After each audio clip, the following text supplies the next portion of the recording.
everyone, my name is Rhonda Robson and I'm a fluid artist in the middle of the United States of America in Sioux City, Iowa. Today I'm going to be doing another bloom. I'm doing a number of these over the next few weeks because I'm making glass, or actually skins, for the bottom of wine glasses. So today I'm going to just kind of walk you through how I do a bloom technique. First we start with a pillow paint, and the pillow paint is my Sherwin semi-gloss ultra white, and it's in a red can. I get mine from Lowe's, but I know it's out there in other places too.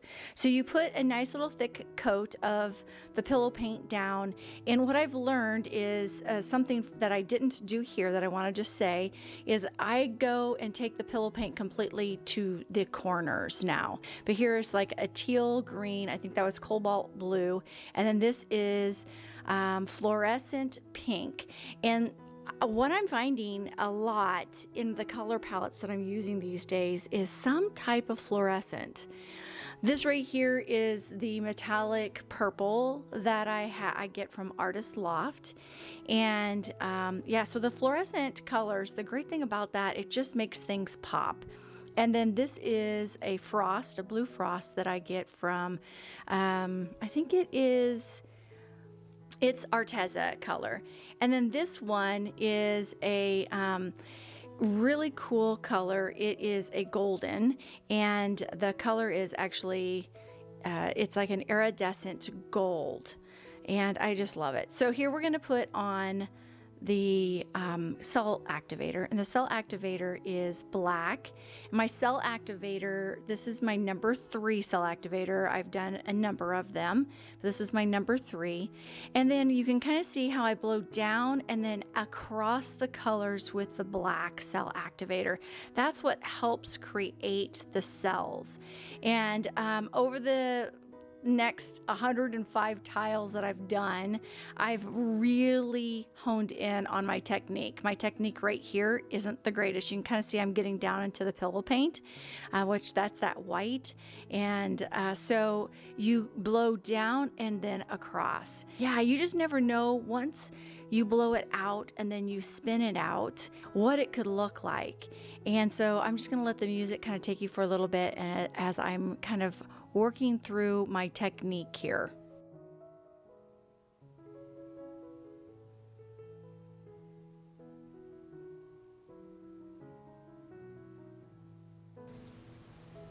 I'm just thinking about, what is it that I want to do here? Is it I'm wanting to do more, try something different?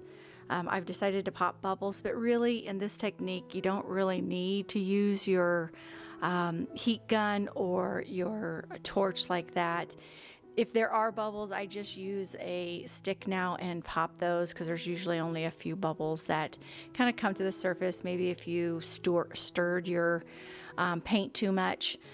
Yeah, so now I'm just kind of re-blowing it out, but see how I'm getting down into the white?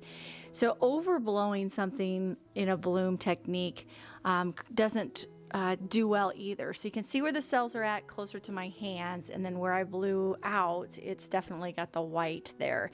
And I'm not saying that that's a bad thing, but the whole point of a bloom technique is to get the cells or the webbing effect.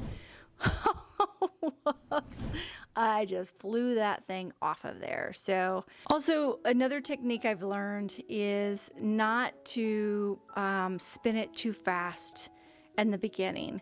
So I'm now discovered, and you see me doing the opposite here. This is the reason why I thought, well, I'll just go ahead and do a voiceover, is the fact that when you spin it out slowly, it really goes down the edges of your canvas. So here I decided I didn't like that look. I overblew it, and when I spun it out, and yeah, I'm just not liking and happy with the way it looks. So I'm putting my pillow paint back on, and then I'm taking my cobalt blue and my fluorescent pink.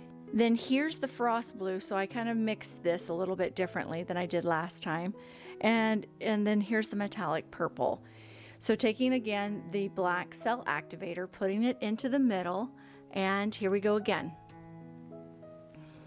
So blow down again and out, down and out. across the canvas, or technically really it's across the colors and over the top of the pillow paint.